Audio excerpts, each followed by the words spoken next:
সে ডাক দিয়ে বলবে, আল্লাহ, আজকে জানলাম মৃত্যু সত্য, তোমার মালাকুল মউত আজরাইল বড় ভয়ঙ্কর ফেরেশতা। আল্লাহ, সেটাও সত্য। ও দয়ার মালিক, এতদিন দুনিয়ার ধোঁকায় পড়েছিলাম, আল্লাহ একটু সময় দেন, একটু অবকাশ দেন। আল্লাহ, আজ থেকে সুদ ছেড়ে দেব, আল্লাহ আজ থেকে ঘুষ ছেড়ে দেব। আয় আল্লাহ, নিজের কোটি কোটি টাকার ঘর বাড়ি সব কিছু ছেড়ে দিয়ে আল্লাহ মসজিদের মধ্যে চলে আসবো। ও দয়ার মালিক, একটু সময় দেন, একটু অবকাশ দেন। আল্লাহ তাআলা কঠিন কালেও কাউকে অবকাশ দেয় নাই। ওই ধোঁকায় পড়া যাবে না, বুড়া অবস্থায় ইবাদত করব।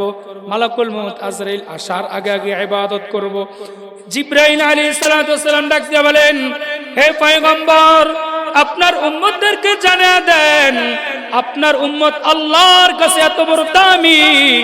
আপনার উম্মতের হায়াত যদিও কত কম, অন্য অন্য নবীর উম্মতরা হায়াত পাইছে 900 বছর, 800 বছর, 1000 বছর। জিবরাইল আলাইহিস সালাম জানিয়ে দেন, পয়গম্বর, আপনার উম্মতদেরকে জানিয়ে দেন, আপনার কোন উম্মত যদি 50 বছর, 60 বছর, 70 বছরে ইবাদত করে আল্লাহর দরবারে আসতে পারে, আল্লাহ তাআলা আপনার উম্মতদেরকে অন্য অন্য উম্মতের সম্মুখে আল্লাহ এমন ভাবে দাঁড় করাইবেন, তারা যেন 900 বছর ইবাদত করে যতটুকু ইবাদত করতে না পারছে, যতটুকু নেক আমল করতে না পারছে, আপনার উম্মতদের জন্য আল্লাহ প্রায় বেশি ভাবে একটা পুরস্কার রাখছেন। আপনার উম্মত একটা নেক করবে, আল্লাহ বদৌলতে বদৌলতে আরো 9টা নেক একসাথে করে 10টা নেকির সওয়াব দিয়ে দিবেন। সুবহানাল্লাহ। আমাদের শান, আমাদের মান, আমাদের মর্যাদা এত বেশি,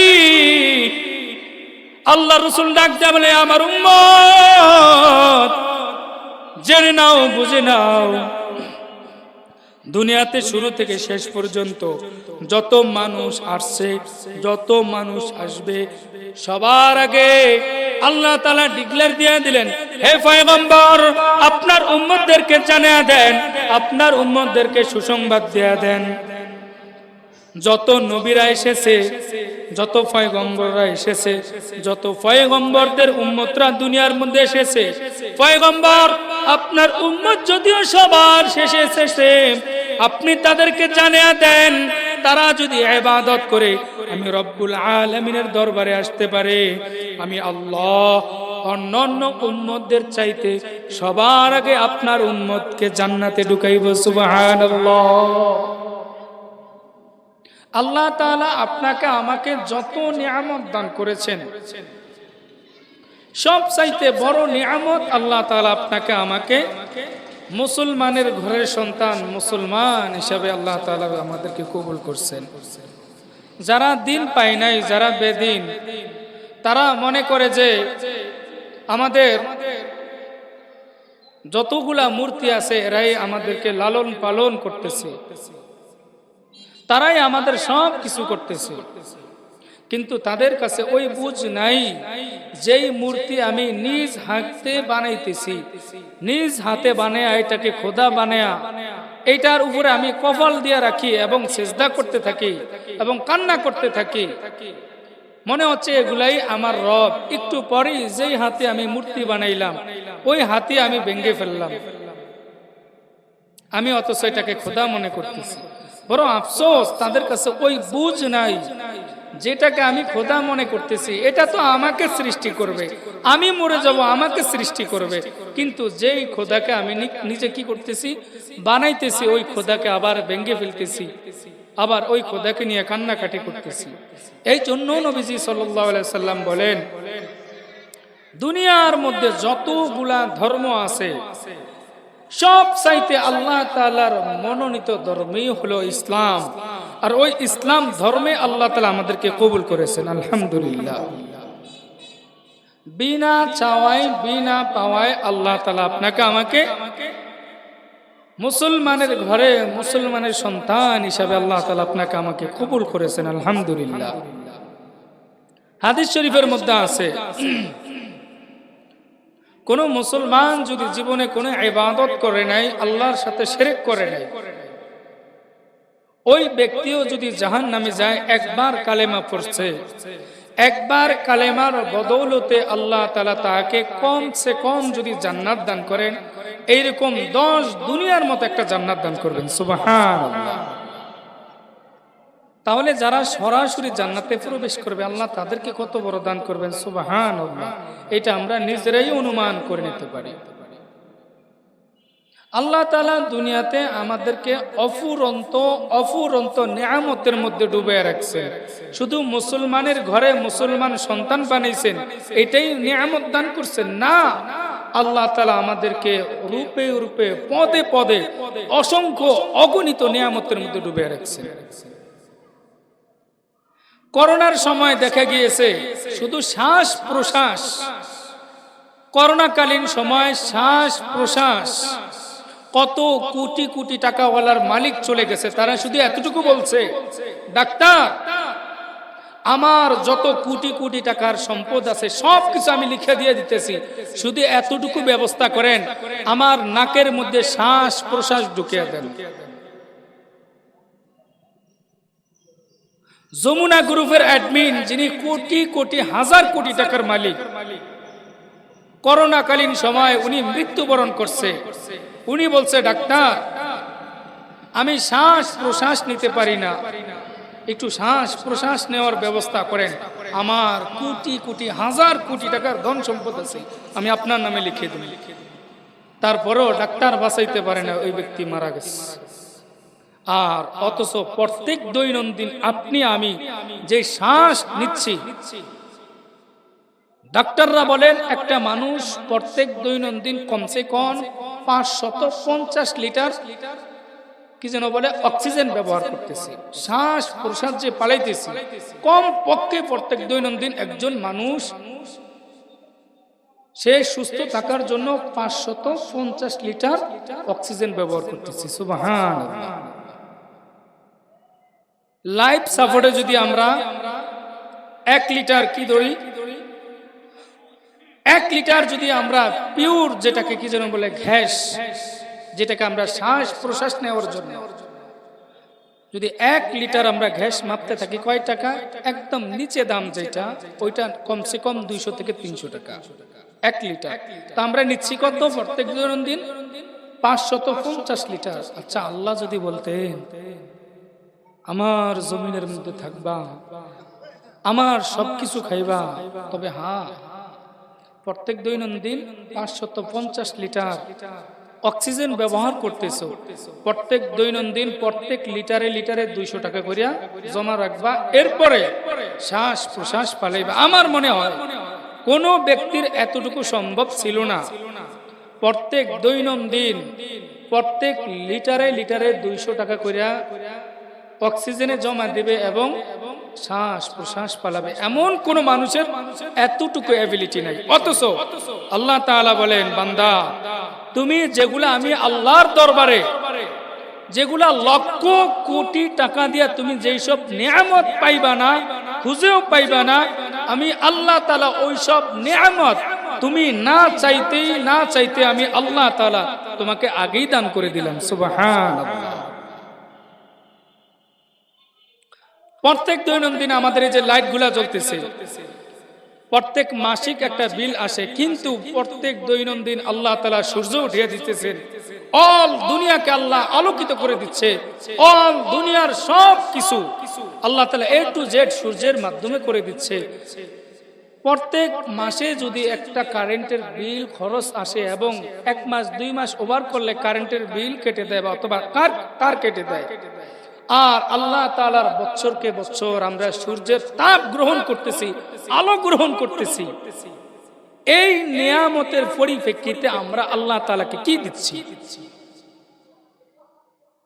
আল্লাহ তাআলা বলেন, বান্দা দুনিয়ার মধ্যে তুমি বিচরণ করতেছো, আমি জানি তোমার এইসব নিয়ামত লাগবে, এগুলা তুমি কোটি টাকাও দিয়েও পাইবা না, কিন্তু আমি আল্লাহর দয়ায় তুমি না চাইতো আমি এইসব নিয়ামত তোমাকে দান করে দিলাম। সুবহানাল্লাহ।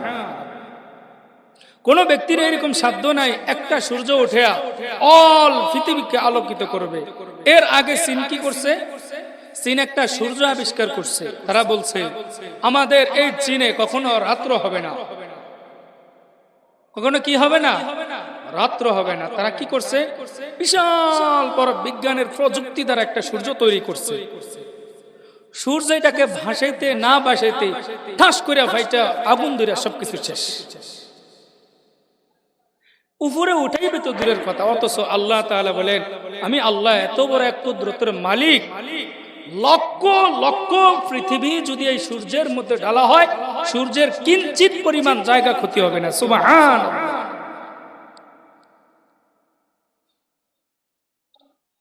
বিজ্ঞান বলে এই পৃথিবীর চাইতে, আমরা তো মনে করতেছি সূর্যটা একদম ছোট, বিজ্ঞান বলে এই পৃথিবীর চাইতে কমছে যদি ওই সূর্যটাকে আমরা মাপতে থাকি, 13 লক্ষ পৃথিবী যদি আমরা এই সূর্যটার মধ্যে ঢুকিয়ে দিই, তারপরও সূর্যের মধ্যে জায়গা থাকবে। সুবহানাল্লাহ। আমরা মনে করতেছি সূর্যটা তো অনেক ছোট। আর আল্লাহ তাআলা বলতেছেন এই সমস্ত নিয়ামত আমি আল্লাহ তোমাদেরকে কেন দান করছি জানো? তোমরা দুনিয়াতে আইসা একমাত্র আমি রব্বুল আলামিনের ইবাদত করবা। সাগর সে সাগর পানি দিয়ে দিলাম, তোমার অল্প একটু পানি দরকার, আল্লাহ বলেন সাগর সে সাগর আমি পানি দিয়ে দিলাম। তোমার এক পদের মাছের দরকার, আল্লাহ বলেন সাগরের মধ্যে আমি পদে পদে মাছ দিয়ে দিলাম।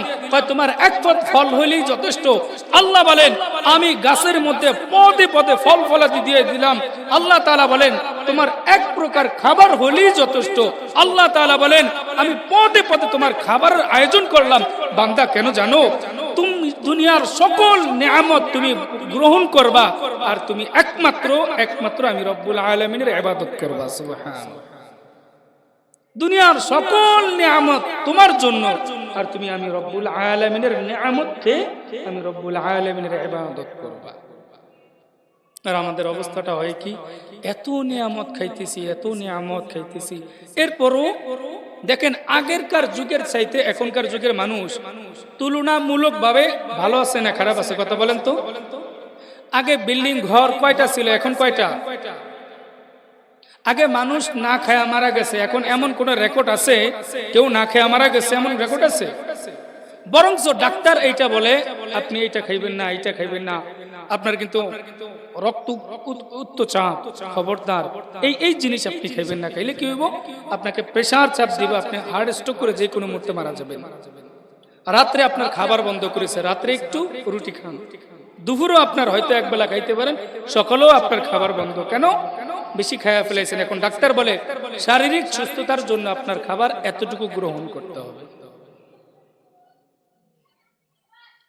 আগেরকার তুলনার চাইতে এখনকার তুলনার মানুষ অনেক অনেক হাজার লক্ষ গুণে ভালো আছে। এরপরও যদি জিজ্ঞাসা করেন ভাই কি অবস্থা, শুধু ভালো নাই, আল্লাহ আমাকে ভালো রাখে নাই। আগেরকার মানুষ যদি শুনতো তার পিতা মাতা মারা গেছে, তাহলে তারা বিদেশ থেকে আসতে কমসে কম 6 মাস লাগতো এই দেশের জমিনে। তার কাছে চিঠি লিখছে, 6 মাস পরে চিঠি গেছে, কিরে ভাই বাড়ির মধ্যে আসবি না, তাড়াতাড়ি আস, তোর মা তো মারা গেল, আমরা জানাজাও পড়লাম, এরপরে স্ট্রোক তোর পিতাও মারা গেল, তাড়াতাড়ি আয় পর। 6 মাস পর সে চিঠি পাইছে, 6 মাস লাগছে আসতে, মোট 1 বছর। আচ্ছা বলেন তো, এখন যদি কেউ সৌদিতে থাকে আর যদি এটা বলে বাংলাদেশ থেকে তাড়াতাড়ি চলে আয়, তোর পিতা জানি কেমন করে। আচ্ছা বলেন তো, এখন আসতে 6 মাস লাগবে, কয় ঘন্টা? 6 ঘন্টা। তার মানে দিন সে দেশে চলে আসতে পারতেছে। সুবহানাল্লাহ। আল্লাহর নিয়ামত আগেরকার মানুষের চাইতে এখন বেশি পাচ্ছি না কম পাচ্ছি বলেন তো? এরপরও মানুষ ভালো নাই। এরপরও মানুষ এটা বলে, এক জায়গায় যখন গোল হয় এটা বলে আল্লাহ আমাকে এটা দিল না। আর মুহাদ্দিস দেহলভী রাহমাতুল্লাহ আলাইহি তিনি বলেন আল্লাহ তাআলার একটা এলকা হলো, হ্যাঁ মুহাদ্দিস দেহলভী, দুনিয়ার মানুষ যখন একত্রিত হয়ে আমি আল্লাহর দরবারে তারা অভিযোগ করতে থাকে, কিন্তু আমি আল্লাহ তাআলা যখন ফেরেশতাদের মজলিসে আলোচনা করি, বান্দার নাম ধরে ধরে ধরে ধরে আমি আল্লাহ তাআলা কখনো বান্দার বিরুদ্ধে অভিযোগ দাঁড় করাই না। সুবহানাল্লাহ। এজন্য আল্লাহ তাআলা বলেন, ওয়া ইন তাউদ্দু নি'মাতাল্লাহি লা তুহসুহা। আল্লাহ তাআলা বলেন, বান্দা আমি আল্লাহ তাআলা এত পরিমাণে নিয়ামত দান করেছি, এত পরিমাণে নিয়ামত দিয়েছি। ওয়া ইন তাউদ্দু নি'মাতাল্লাহি লা তুহসুহা, যা তোমরা গণনা করেও শেষ করতে পারবা না। মানুষ যখন একত্রিত হয় আল্লাহর বিরুদ্ধে অভিযোগ জানায়, আল্লাহ আমার পাশের মানুষটা কোটি কোটি টাকার মালিক,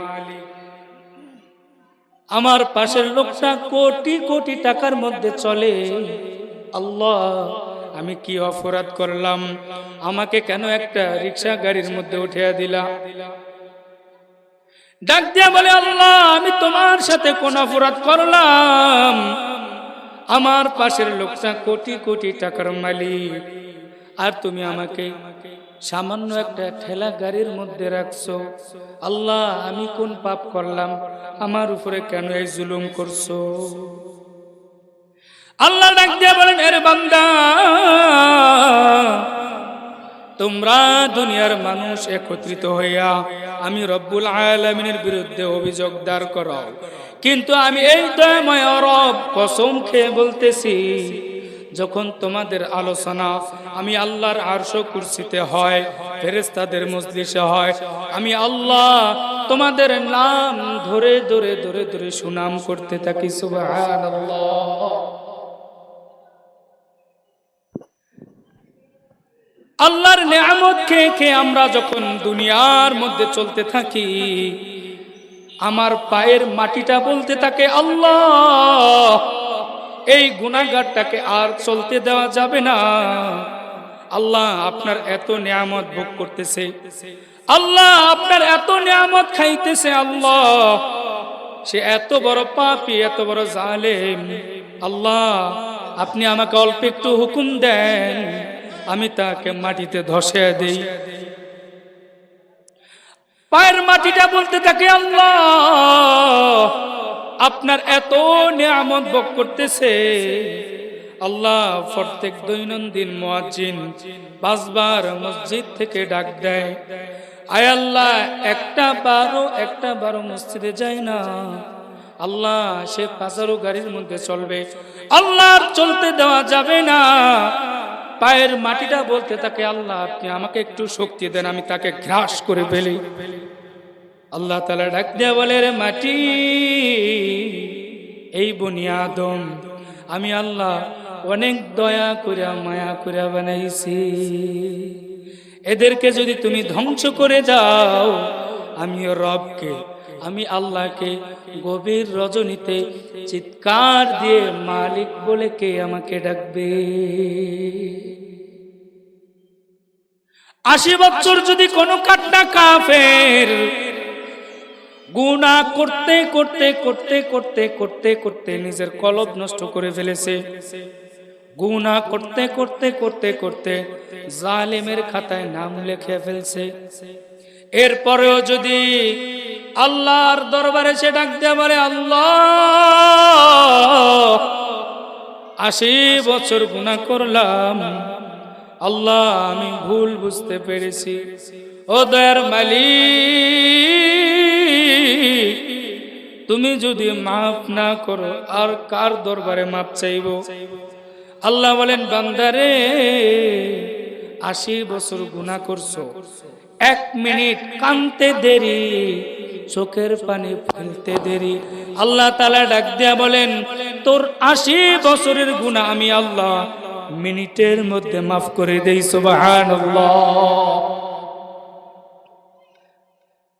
আল্লাহর এত নিয়ামত খেয়ে আমাদের মধ্যে শুকরিয়া আদায় নাই, শুধু আল্লাহর দরবারে অভিযোগ।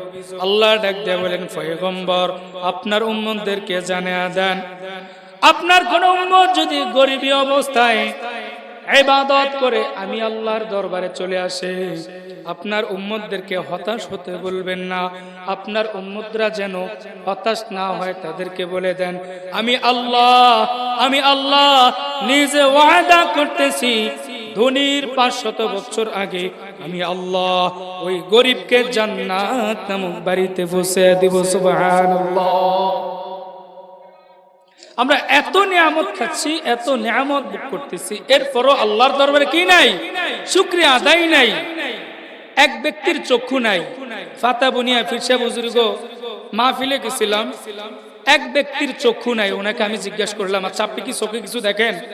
তো উনি ডাক দিয়া বলতেছে, না হুজুর আমি কিছুই দেখি না। উনি আমার জিজ্ঞেস করলো, আপনি কি করেন না করেন? আমি বললাম যে এই করতেছি। তো উনি বলে, আমার চক্ষু নাই, আমি বুঝি দুনিয়াটা কেমন। আমি ওনাকে একটু মজা করে বললাম, আচ্ছা আপনাকে যদি এই মুহূর্তে চোখ দেওয়া হইতো তাহলে আপনি কি করতেন সর্বপ্রথম? ওই অন্ধওয়ালা ব্যক্তি ডাক দিয়া বলে, অনেক দূর থেকে ফাতা বুনিয়া ফিরসা হুজুরের মাহফিলে আসছি, হুজুরের মাহফিল শোনার জন্য। শুধু কানে শুনছি, হুজুরের মাহফিল শুনছি, বিভিন্ন রকম বক্তার ওয়াজ শুনছি। আল্লাহ যদি সর্বপ্রথম আমাকে চক্ষু ফিরিয়ে দিত, আমি আল্লাহর নিয়ামত, যে আমি আল্লাহ তাআলা কত নিয়ামত দান করেছে, আমি নিয়ামতের দিকে তাকিয়ে তাকিয়ে আমি আল্লাহর কুদরতি পায়ে সিজদায় পড়ে যাইতাম। সুবহানাল্লাহ। কইলে 2 নম্বরে কি করতেন? ভাই 2 নম্বরে আমি আমার গর্ভধারিণী মা, যিনি আমাকে এত কষ্ট ক্লাস করে পালছে, আমি আমার মায়ের দিকে এক দৃষ্টিতে আমি তাকিয়ে থাকতাম। সুবহানাল্লাহ। এত নিয়ামত আল্লাহ দান করেছেন। কিয়ামতের ময়দানে আল্লাহ যদি আমাদেরকে ধরে যে এত নিয়ামত দান করলাম, এর পরিপ্রেক্ষিতে তুমি কি করছো? আপনারা ঘটনা শুনছেন, আমাদের জান্নাত ঠেকায় কে?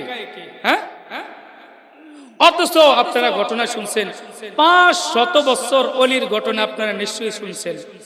500 বছর ইবাদত কইরেও আল্লাহর একটা নিয়ামতের কাছে তুচ্ছ হয়া উনি জাহান্নামী। এক ব্যক্তি আল্লাহর কাছে দোয়া করছে যে আল্লাহ আপনি আমার দোয়া কবুল করেন, আমি চাই আমার জীবনে আমার আমলনামায় যেন একটা গুনাহও না আসে।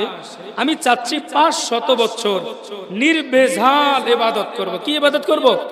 নির্ভেজাল মানে যেটার মধ্যে কোনো গুনাহ নাই। আল্লাহ তাআলা দোয়া কবুল করলেন। দোয়া কবুল করে আল্লাহর ওলিকে নিয়ে গেলেন কোথায়?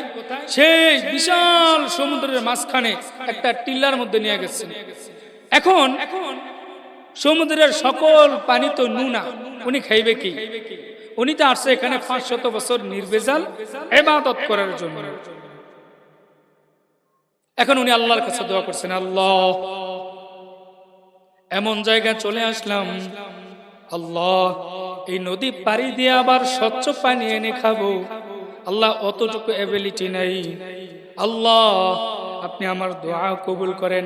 আল্লাহ আমাকে এমন একটা মিষ্টির পানির ব্যবস্থা করে দেন, আয় আল্লাহ যেই পানি খেয়ে খেয়ে আমি 500 বছরে ইবাদত করব। উনি দোয়া করতে দেরি, সাথে সাথে উনি দেখতেছে ওনার পায়ের ওখান থেকে একটু সামনেই দেখতেছে নিচের থেকে টিউবওয়েলের ফ্রেশ পানি উঠিয়ে দিতেছে। সুবহানাল্লাহ। এরপরে উনি দোয়া করছে, আল্লাহ শুধু পানি খাইলে তো আর চলবে না, পানি খেয়ে তো জীবিকা নির্বাহ করতে পারবো না। আল্লাহ আপনি আমাকে একটা ফল গাছের ব্যবস্থা করে দেন। উনি সামনে দেখতেছে হঠাৎ একটা ছোট গাছ, এই ছোট গাছটা আমার দেখতেছে আস্তে আস্তে আস্তে আস্তে বড় হয়ে গেছে। বড় হয়ে কতক্ষণ পরে উনি দেখতেছে এই গাছের মধ্যে ফুল লাগছে। আবার দেখতেছে একটু পরে পুরা গাছের মধ্যে ডালিম ফলে ভরপুর হয়ে গেছে। সুবহানাল্লাহ। উনি দোয়া করছে যে আল্লাহ আমি 500 বছর নির্ভেজাল ইবাদত করব। তো উনি কি করতেছে? প্রত্যেক দৈনন্দিন যেই পরিমাণ ডালিম লাগে ডালিম ফল খাইতেছে, আবার ওখান থেকে ফ্রেশ পানিও খাইতেছে। এখান দিয়া 500 বছর নির্ভেজাল ইবাদত করতেছে। কিতাবের মধ্যে লেখেন এই ব্যক্তি যখন কিয়ামতের ময়দানে উঠবে, উনি ডাক দিয়া বলবে যে আল্লাহ আপনি আমাকে 500 বছর নির্ভেজাল ইবাদতের বদৌলতে আপনি আমাকে জান্নাত দেন। তা আল্লাহ তাআলা ডাক দিয়ে বলবেন, তুমি 500 বছর ইবাদত করে আসছো? হ্যাঁ আল্লাহ, নির্ভেজাল ইবাদত করছি। এ ফেরেশতারা, আমলনামাটা চেক করো তো। আল্লাহ যদিও জানেন, আমলনামা চেক করে দেখবে আসলেই তো আল্লাহ তার আমলনামার মধ্যে কোনো গুনাহ নাই, 500 বছর ইবাদত করে আসছে, তাও পিওর ইবাদত, তাও কি পিওর ইবাদত। আল্লাহ তাআলা ডাক দিয়ে বলবেন, এই ফেরেশতা যাও, এই ব্যক্তিরে, এই 500 বছর ইবাদত করেনেওয়ালা ব্যক্তিকে আমার দয়ায় আমি জান্নাত দিয়ে দিলাম, ওনাকে জান্নাতের দিকে নিয়ে যাও। তো ফেরেশতারা কি করবে? ওনাকে জান্নাতের দিকে নিয়ে যাবে। উনি একটু সামনে যাই দাঁড়াবে। আল্লাহ, এটা আবার কেমন কথা? আমি বলছি 500 বছর ইবাদতের বদৌলতে আপনি আমাকে জান্নাত দিবেন, আর আপনি বলতেছেন আপনার দয়ায় জান্নাত দিয়ে দিতে, তাহলে আমার 500 বছর ইবাদত গেল কই? 500 বছরের ইবাদত গেল কই? এরপরও আল্লাহ আবারও বলবেন, এই ফেরেশতারা, আমি আল্লাহর দয়া করে জান্নাতের দিকে নিয়ে যাও। সে আবারও দাঁড়াবে, আল্লাহ, আমি 500 বছর নির্ভেজাল ইবাদত করছি, তা এই ইবাদত যে করলাম, এই ইবাদতের বদৌলতে আমি কি পাইলাম? আল্লাহ তাআলা বলবেন, আচ্ছা তাই? হ্যাঁ আল্লাহ। আল্লাহ তাআলা ডাক দিয়ে বলবেন,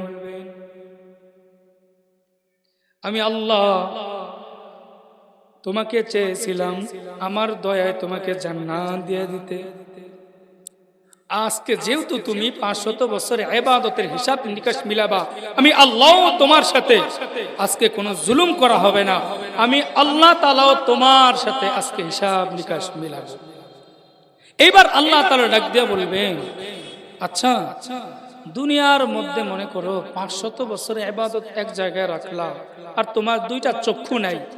আচ্ছা তখন কি করবা? যে আল্লাহ, আমার 500 বছরের ইবাদত দেয়া হইল, আমি ওই কি করব? চক্ষু ক্রয় করব, 2টা চক্ষু। তা আল্লাহ তাআলা ডাক দিয়ে বলবেন, 2টা চক্ষু ক্রয় করলে 500 বছরের ইবাদত শেষ। তাহলে আমি আল্লাহ যে তোমাকে 2টা চক্ষু দিলাম, এখন তো তোমার 500 বছরের ইবাদত শেষ। এরপরে যত নিয়ামতগুলা ভোগ করেছো, যত নিয়ামতগুলা দান করেছিলেন, এই নিয়ামতের বিনিময় তুমি কি দিবা?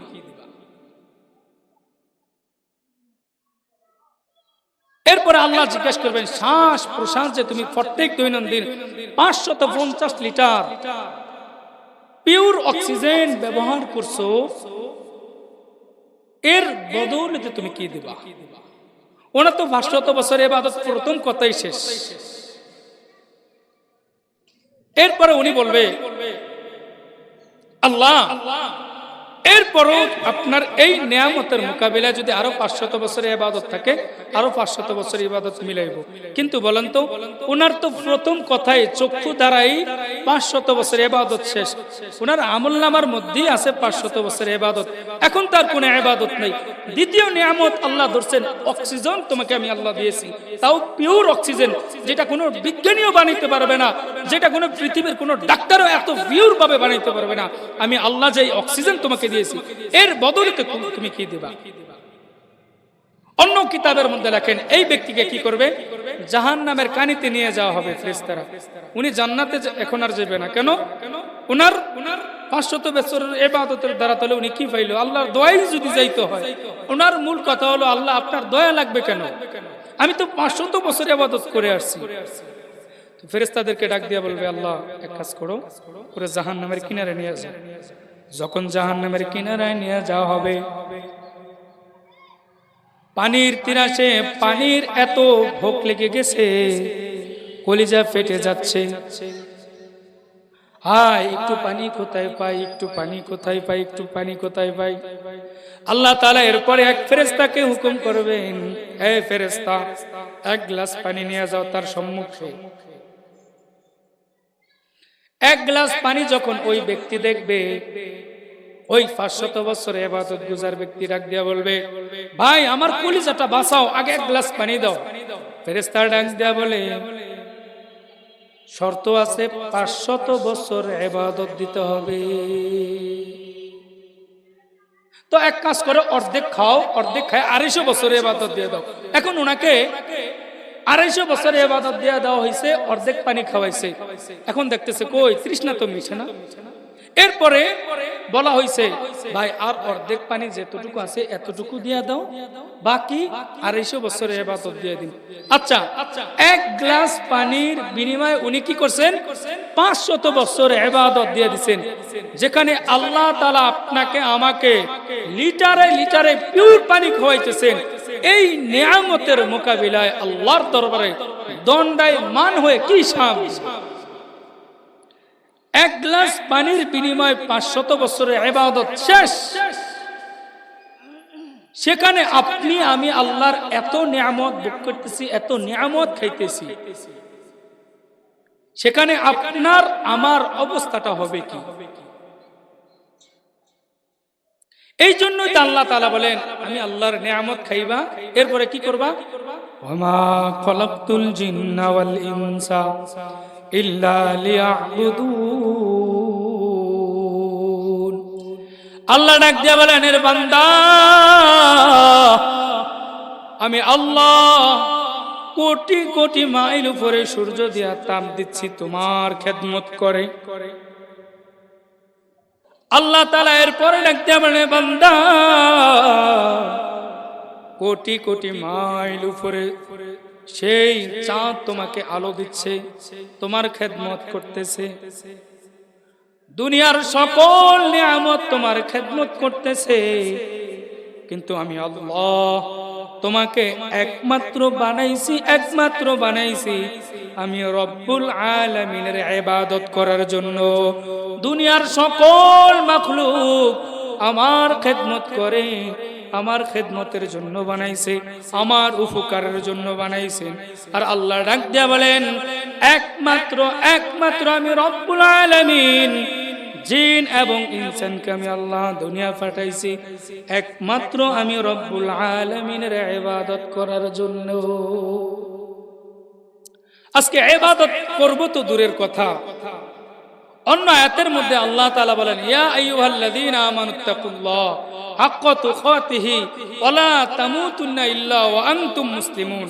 আজকে আমার যেই আয়াতের আলোচ্য বিষয়, আল্লাহ তাআলা বলেন, ইয়া আইয়ুহাল্লাযীনা আমানুত্তাকুল্লাহ, হে ঈমানদারেরা, হাক্কা তুকাতিহি, আমানুত্তাকুল্লাহ, তোমরা আমি আল্লাহকে ভয় করো, হাক্কা তুকাতিহি, যেই ভয়কে ভয় বলা হয়। এরপরে আল্লাহ সিগন্যাল দিয়ে দিলেন সাবধান, ওয়ালা তামুতুন্না ইল্লা ওয়া আনতুম মুসলিমুন, মুসলমান না হইয়া তোমরা কি করিও না? মৃত্যুবরণ করিও না। আচ্ছা বলেন তো, যারা বৃদ্ধ আছেন তারা কেউ মৃত্যুর হাত থেকে বাঁচতে পারবেন? আমি আজকে বলতেছি আমি মনে হয় মৃত্যুর হাত থেকে বাঁচতে পারবো, তাই না? কোন মানুষ মৃত্যুর হাত থেকে বাঁচতে পারবে না। এরপরেও তো আল্লাহ বলেন, ওয়ালা তামুতুন্না, মৃত্যুবরণ করিও না, ইল্লা ওয়া আনতুম মুসলিমুন, খাঁটি মুসলমান না হইয়া তোমরা মৃত্যুবরণ করিও না। তাহলে বোঝা গেল, আল্লাহর কথায় বোঝা যায় আমাদের যে মুসলমানিত্ব, এই মুসলমানের মধ্যে ভেজাল আছে। আমরা যখনই একটা প্রোডাক্ট বলি, প্রোডাক্ট লিখি, প্রোডাক্ট দেখি, এটার মধ্যে লেখা খাঁটি মধু।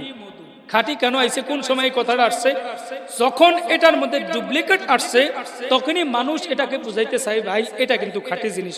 কারণ মধুর মধ্যে অনেক মধু আছে যেটাকে কি করে, চিনির দ্বারা একটু ফ্লেভার দিয়া, মধুর ফ্লেভার দিয়া ওইটাকে মধু রূপে গ্রহণ করা হয়, বা এটা খাঁটি মধু। তখন বেচারারা কি করে, দেখতেছে ডুপ্লিকেট জায়গায় ডুপ্লিকেট মালপত্র, তখন ওই বেচারারা কি করে, ভালো একটা মধু আনে, ভালো একটা প্রোডাক্ট এনে এটার উপরে লিখে দেয় এই প্রোডাক্টটা কিন্তু খাঁটি। তো দ্রুপ আল্লাহ বলতেছেন, আমানুত্তাকুল্লাহ হাক্কা তুকাতিহি, হে ঈমানদারেরা আমি আল্লাহকে ভয় করো, হাক্কা তুকাতিহি, যেই ভয়কে ভয় বলা হয়, ওয়ালা তামুতুন্না ইল্লা ওয়া আনতুম মুসলিমুন, এবং পরিপূর্ণ মুসলমান না হইয়া তোমরা কি করিও না? মৃত্যুবরণ করিও না। এখন আমাদের সরকারি রেজিস্টার খাতায় আমাদের মুসলমান লেখা, আমাদের আইডি কার্ডের মধ্যে মুসলমান লেখা, বাবাও ইসলাম আমিও ইসলাম, বাবাও দিন ইসলাম আমিও কি জানি অমুক ইসলাম, কিন্তু আল্লাহর লিস্টে আমি যে খাঁটি মুসলমানিত্ব নাই এটা আমি ভুলেই গেছি।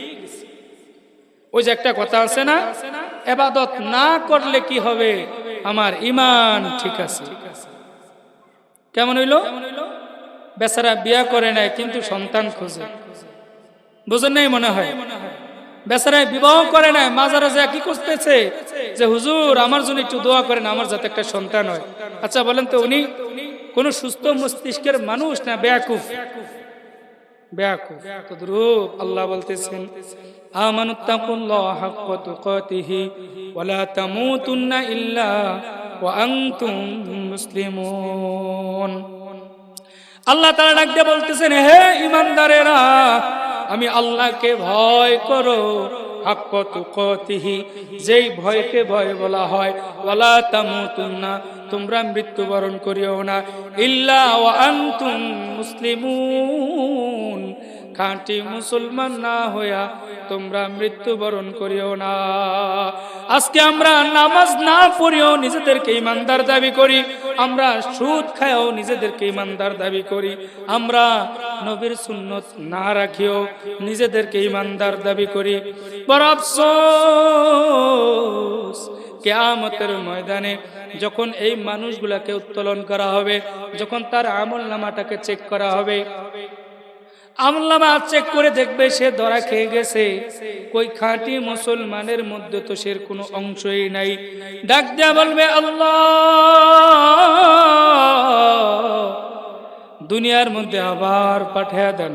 আল্লাহ ওলামায়ে কেরাম যেইভাবে ওয়াজ করে, আয় আল্লাহ ওলামায়ে কেরাম যেইভাবে বুঝায়, আল্লাহ ওইভাবে চলবো, আয় আল্লাহ ওইভাবে রীতিনীতি করব, আয় আল্লাহ ইবাদত করব। ও দয়ার মালিক, 5 ওয়াক্ত নামাজ মসজিদের মধ্যে পড়বো, আল্লাহ একটু অবকাশ দেন, একটু সময় দেন। মানুষগুলা চিৎকার করতে থাকবে, পাগলের মতো হয়ে যাবে। কই ডাক দিয়া বলবে, আল্লাহ একটু অবকাশ দেন। আল্লাহ তাআলা কোশ্চিন কালে কোন মানুষকে, কিয়ামত তো দূরের কথা, মৃত্যু অবস্থায় কোন মানুষকে আল্লাহ তাআলা ওই আজরাইলের হাত থেকে পালানোর অবকাশ আল্লাহ দেয় না। এজন্য আল্লাহ বলেন, ইদা জাআ আজালুহুম লা ইস্তাখিরুনা সাআতান ওয়া লা ইস্তাকদিমুন। আল্লাহ ডাক দিয়ে বলেন, আরে বান্দা, যখন মালাকুল মউত তোমার ধারে কাছে চলে আসবে, যখন তোমার মৃত্যুর সময় ঘনিয়ে আসবে, 1 মিনিট দেরিও করা হবে না, 1 মিনিট আগেও করা হবে না, 1 মিনিট পিছও করা হবে না, সঠিক সময় তোমাকে মালাকুল মউত আজরাইল আমার কাছে ধরে নিয়ে আসবে। মৃত্যু তো বরণ করতেই হবে, এই দুনিয়াকে তো ছাড়তেই হবে। আজকে বিভিন্ন জায়গায় বিভিন্ন অবস্থানে কত মানুষ মৃত্যুবরণ করতেছে, এরপরেও তো আমাদের কই ওই অনুশোচনা জাগে না। আমি কেঁদে কেঁদে আমার বাবার লাশটাকে আমি কবরের মধ্যে রেখে দিলাম, আমি কেঁদে কেঁদে আমার মায়ের লাশটাকে আমি কাঁধের মধ্যে নিলাম, কাঁধের মধ্যে নিয়ে আমি কি করলাম, দাফন করে আসলাম। আমি কেঁদে কেঁদে অন্য মহল্লার মানুষগুলাকে দাফন করে আসলাম, কিন্তু আমি এটা ভুলেই গেছি, কয়েকদিন পরে আবার আমার এই সুন্দর পোশাকগুলো খুলে আমাকে দাফন করা। একদিন মানুষ আমার জানাজা পড়ার জন্য চলে আসবে, একদিন আমার আসল ঘরটা হবে 3.5 হাত, ওই মাটির ঘর। শীতের অবস্থায় কত কম্বল, কত কিছু, কত আয়োজন, কিভাবে শীতকে ঠেকানো যায়। কিন্তু এই শীতের মধ্যেও যদি কোনো ব্যক্তি মৃত্যুবরণ করে, কই না তো কাউকে তো একটা হুবলাও নিচে দেওয়া হয় না, কম্বল তো দূরের কথা। আপনি আমি মনে করতেছি কি, আপনি আমিও যদি মৃত্যুবরণ করি, কই না তো কোন একটা হোবলা তো দূরের কথা, একটা কম্বল তো দূরের কথা, শুধু 3 টুকরা কাপড় ব্যতীত অন্য কোনো কিছু যাবে না। এরপরে তো আল্লাহ রাসূল বলেন, তোমাদেরকে মৃত্যু এটা দুনিয়ার থেকে ভুলিয়ে দিছে। মৃত্যু জিনিস তোমরা ভুলেই গেছো, এই জন্যই তোমরা ভুলে গেছো আখিরাতে যে আমার একটা বাসস্থান আছে, আখিরাতে যে আমার চিরস্থায়ী একটা ঘর আছে, এটা আমরা ভুলেই গেছি। আজকে দেখেন এখানে তো আজকের পরে তো আর মাহফিল, আবার যদি সামনে আমরা হায়াত পাই তাহলে আমরা এখানে কি করব?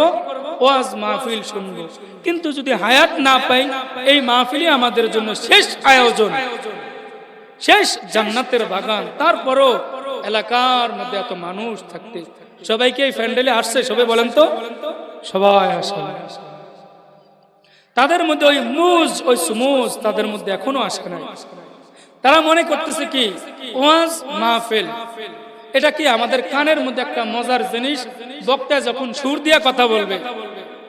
এখন তো আমাদের ওয়াজ মাহফিল গুলা কেমন হয়েছে জানেন? যেই বক্তা যত সুর দিয়া ওয়াজ মাহফিলে কথা বলবে, ওই বক্তার দামও তত বেশি। কিন্তু বক্তায় কি বলছে না বলছে এটা কোনো দেখার বিষয় নাই। সকালবেলা যখন সবাই একসাথে চায়ের দোকানে বসবে, কি বলবে জানেন? কিরে বেটা, বক্তার সুর টুর কেমন?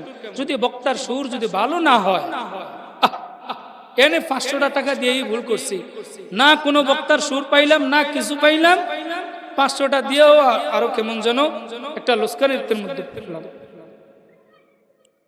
আর আমরা মনে করতেছি কি যত সুর ততই মজা। অথচ যদি একজন ভালো ওলামা ইকরাম এসে ওয়াজ করে সুর না দেয়, তাহলে আর ওয়াজের প্যান্ডেলে মানুষ পাওয়া যায় না। সকালবেলা প্রশংসা হয় কিসের? সুরের। এই জন্য মানুষ এত বয়ান শুনে, এত ওয়াজ শুনে, মানুষের মধ্যে আমল নাই কেন, পরিবর্তন নাই কেন? মানুষ ওই যে কান দিয়ে শুনে, দিল দিয়ে শুনে না। মজা লাগলে একটু শুনবে, তাও কানের মধ্যে মজা লাগায়, দিলের মধ্যে মজা লাগায় না। এই জন্য মানুষ আমলও করে না। আপনি দেখেন, রাত্রে ওয়াজ শুনলো, এত সুন্দর বয়ান শুনলো, ফজরের নামাজে আসে না, জোহরের নামাজে আসে না, অন্য অন্য নামাজে আসে না। উলামা একরাম এত গলা ফেটে ফেটে চিৎকার করে আপনাদেরকে এত বুঝাইতেছে, ভাই নামাজ পড়েন, সুদ থেকে বিরত হয়ে যান। সুদ মারাত্মক গুনাহ। সবচাইতে নিম্নের গুনাহ হলো কোনটি? নিজের মায়ের সাথে 36 বার জিনার গুনাহ। এর পরও তো কতটুকু? যখন বয়ান শুনবে এই পর্যন্ত এতটুকু মাথা নাড়াবে, শুনবে। সকালবেলা ঘুম থেকে ওঠার পর বক্তা কি বলছে সব কিছু বাদ হয়ে গেছে, শুধু এতটুকু বলবে। বক্তার সুর যদি ভালো হয়, ভাই কালকের বক্তাটা খুব চমৎকার ছিল, সুরও খুব চমৎকার, কিন্তু উনি যে বলে গেছেন ভাই এই এই আমল করেন, এই এই জিনিস করেন, পরিপূর্ণ মুসলমান না হইয়া আল্লাহর দরবারে যায় না। আখিরাত বড় ভয়ঙ্কর মারাত্মক জিনিস, এইটা ওনার দিলের মধ্যেই তো বসায় না। এই জন্যই তো ওয়াজ মাহফিল শুনে মানুষের মধ্যে আমল নাই কেন? মানুষের মধ্যে আমল নাই কেন? মানুষ কান দিয়ে শুনে, দিলের কানে শুনে না। এই জন্য মানুষের মধ্যে আমলও নাই। কিয়ামতের ময়দানে মানুষগুলা যখন আল্লাহর দরবারে অভিযোগ দাঁড় করবে, আল্লাহ আজকে আপনি আমাকে জাহান্নামের আসামি বানিয়ে দেন। জাহান্নামের আসামি বানিয়ে দিলেন আল্লাহ। উলামা ইকরাম আমাদেরকে হকের পথে তুলে নেই। আয় আল্লাহ, উলামা ইকরাম আজকে জান্নাতের পথে চলবে, আল্লাহ সেটা হতে দেওয়া যাবে না। আল্লাহ তাদেরকে আটকে দেন। তারা যদি আমাদেরকে বয়ান করে শুনাইতো, আল্লাহ আপনার ভয় দেখাইতো, আপনার আযাবের ভয় দেখাইতো, আমরা কখনো গুনার মধ্যে যাইতাম না। আল্লাহ আজকে উলামা ইকরাম জান্নাতে চলে যাবে। আল্লাহ না না হবে না। আল্লাহ আমরা যেহেতু জাহান্নামে যাব, উলামা ইকরামদেরকে আমাদের পাশে দেন, আমরা একসাথে সবাই যাব। আচ্ছা বলেন তো, আপনাদের এই আমলনামা যদি চেক করা হয়, এই আমলনামা যদি চেক করা হয়, আজকের এই যে এখানে ক্যামেরার রেকর্ডিং হচ্ছে, এই ওয়াজটা আগামী 100-200 বছর পরও এই ভিডিওটা পাওয়া যাবে। আচ্ছা, যেই আল্লাহ মানুষকে এত বড় একটা মেধা দিচ্ছে, মেধার কারণে একটা মানুষ 200, 300, 500 বছর, একটা মানুষ চলে গেছে 500 বছর আগে, তারপরও তার ভিডিও ফুটেজটা রাখতে পারে। আচ্ছা বলেন তো, যে আল্লাহ মানুষকে এই মেধা দেওয়ার কারণে 500 বছর আগে যে মানুষটা চলে গেছে, যার কবরের মধ্যে হাড্ডিও নাই, কিন্তু সে কি করতেছে? টিভির মধ্যে কথা বলতেছে, মনে হচ্ছে ওই ব্যক্তি এখনো মৃত্যুবরণ করে নাই। যেই ব্যক্তিকে আল্লাহ এত বড় মেধা দিয়েছেন, ওই আল্লাহ তাআলা কত বড় মেধার অধিকারী, সুবহানাল্লাহ। ওই আল্লাহ তাআলার কত বড় মেধা, সুবহানাল্লাহ ওয়া বিহামদিহি। এই জন্যই তো আল্লাহ রাসূল বলেন, কিয়ামতের ময়দানে তোমার A to Z কোথায় কি করছো তোমার আমলনামার মধ্যে শুধু লিপিবদ্ধ থাকবে, বিষয়টা এমনটা নয়। তোমার আমলনামার মধ্যে ভিডিও ফুটেজও থাকবে। গভীর রজনী হয়ে গেছে, দুনিয়ার সকল মানুষ ঘুমায়, দুনিয়ার কোনো মানুষ সজাগ নাই। আমি কি করলাম, একটু সুযোগ পায়া গুনাহ করতেছি, গুনার মধ্যে মত্ত হয়ে গেলাম। আল্লাহ ডাক দিয়ে বলেন, রে বান্দা, দুনিয়ার সকল মানুষ যদি ঘুমায়, আমি আল্লাহ ঘুমাই না। আমি আল্লাহকে এক বিন্দু মাত্র পরিমাণ তন্দ্রাও ধরে না। যখন যেই গুনাহটা করো, আমি রব্বুল আলামিনকে কেমনে ভুলে গেলা? আমি তো দয়াময় রব, তোমার দিকে তাকিয়ে আছি। গভীর রজনীতে আমি কোনো একটা জিনার গুনাহ করলাম, খারাপ গুনাহ করলাম, দুনিয়ার কোনো মানুষ দেখে না। আল্লাহ ডাক দিয়া বলেন, রে বান্দা, আমি আল্লাহ দেখতেছি। দুইটা ফেরেশতা রাখলাম, দুইটা ফেরেশতায় লজ্জায় আচ্ছন্নিত হয়ে যাচ্ছে। তোমার এই গুনার কারণে তারা লজ্জা পাচ্ছে, আর তুমি মানুষ হয়ে তোমার মধ্যে লজ্জা নাই।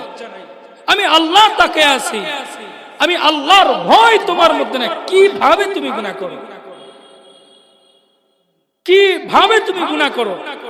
আর মনে করছো দুনিয়ার সকল মানুষ ঘুমায়, মনে হচ্ছে আমি আল্লাহও ঘুমাইতেছি, আমার ফেরেশতাও ঘুমাইতেছে। না না, বিন্দু মাত্র পরিমাণ, ফামাইয়া আমাল মিসকালা যাররাতিন খায়রান ইয়ারা ওয়া মান ইয়ামাল মিসকালা যাররাতিন শাররান ইয়ারা। আল্লাহ ডাক দিয়া বলতেছেন, বিন্দু মাত্র পরিমাণ একটা খারাপ কাজ করছো, বিন্দু মাত্র পরিমাণ খারাপ কাজ করছো, এইটাও আমলনামার মধ্যে উঠে গেছে। বিন্দু মাত্র পরিমাণ একটা ভালো কাজ করছো, আমি আল্লাহ কিয়ামতের ময়দানে আমি এটার যাজা খায়ের তোমাদেরকে অবশ্যই দান করব। দুনিয়ার মধ্যে মানুষ যখন বিচরণ করে, গুনাহ করতে থাকে, গুনাহ করতে থাকে, তার সাথে রহমতের ফেরেশতা থাকে। লজ্জায় রহমতের ফেরেশতারা চলে আসে, দূর থেকে চলে আসে। ওই সময় যদি ওই ব্যক্তি মৃত্যুবরণ করে, ফাসিক অবস্থায় মৃত্যুবরণ করলো, তার জন্য জাহান্নাম ওয়াজিব। এরপরেও তো আমাদের মধ্যে অনুশোচনা, অনুধাবন কবে হবে? ওই যে বুড়া অবস্থায় কি করব, আল্লাহ এইবার আমাকে মৃত্যুর রোগ ধরছে। বুড়া অবস্থায় যখন মৃত্যুর রোগে ধরে, তখন আমি পাঞ্জাবি পড়ি, তখন আমি ভালো হয়ে যাই। আরে এর আগেই তো ভালো হয়ে যান। আল্লাহর দরবারে এত হায়াত পাইলেন, আল্লাহ যদি জাররা জাররা করে আপনার আমার কাছ থেকে হিসাব নেয়, আল্লাহর দরবারে পার পেয়ে যাওয়ার তো ওই কখনো কখনো কোনো মানুষ পার পেয়ে যাওয়ার ওই সময় তো থাকবে। কোন মানুষ আল্লাহর দরবারে পার পেয়ে যাইতে পারবে। এই জন্য নবীজি সাল্লাল্লাহু আলাইহি সাল্লাম বলেন, ও আমার উম্মত, সাবধান, দুনিয়াতে থাকা অবস্থায় তোমাকে বিভিন্ন প্রকার গুনাহ তোমাকে হাতছানি দিবে, তবে সাবধান সাবধান, বিভিন্ন প্রকার গুনার সাথে জড়িয়া নিজের আখিরাত ধ্বংস করিও না। সাবধান, আখিরাত কিন্তু চিরস্থায়ী, আল্লাহর দরবারে দণ্ডায়মান হতে হবে মহাসত্য। দুনিয়ার মানুষ মানুষের সম্মুখে কখনো কোনো একটা অন্যায় কাজ করে না, কেননা মানুষ শাস্তি দিবে। মা বাবার সামনে একটা লজ্জার কাজ করি না, আমি লজ্জা পাবো। গ্রামের মানুষের সম্মুখে একটা কাজ করি না, আমি লজ্জা পাবো। কিন্তু যখন আড়ালে যে আমি একটা অন্যায় কাজ করি, আমি তখন লজ্জা পাই না। অথচ আমি ভুলেই গেলাম আমার দয়াময় রব আমার দিকে তাকিয়ে আছে। আমি ভুলেই গেলাম আমার সাথে যে দুইজন ফেরেশতা আছে, তারাও তো লজ্জা পাচ্ছে। আরে আমার সাথে তো একটা রহমতের ফেরেশতা আছে, রহমতের ফেরেশতাও তো লজ্জা পাচ্ছে। আমি মানুষ হয়ে কেমনে গুনার কাজ করি? এত জানা শোনা, তারপরেও তো আমাদের মধ্যে আমল নাই। আপনি দেখেন, যারা এখনো ঘোরাফেরা করতেছে তাদেরকে জিজ্ঞেস করেন, ভাই কি কি কাজ করলে জাহান্নামে যাইতে হবে, দেখবেন এ টু জেড বলবো। আচ্ছা কি কি কাজ করলে জান্নাতে যাইব, এ টু জেড আপনারা বলে ফেলব। তো ভাই আমল করেন না কেন? তো বলবে এই একটু মানে কয়দিন পরে তো ভালোই হয়ে যায়। আচ্ছা বলেন তো, ইবলিস 6 লক্ষ বছর ইবাদত করছে। কত বছর? 6 লক্ষ বছর ইবাদত করছে। ইবলিস তো ছিল মুআল্লিমুল মালায়েকা, ফেরেশতাদের সর্দার। আমল করতে করতে করতে করতে তার মর্তবা আল্লাহ অনেক উপরে উঠিয়ে দিচ্ছেন। কিন্তু এই ইবলিস শেষ পর্যন্ত কিয়ামত পর্যন্ত লানতের দড়ি নিয়ে আসে দুনিয়াতে বিচরণ করবে। কেন জানেন? এত ইবাদত গুজার, এত বড় ইবাদত করনেওয়ালা ধ্বংস হয়ে গেল শুধু একমাত্র রব্বুল আলামিনের হুকুম অমান্য করার কারণে।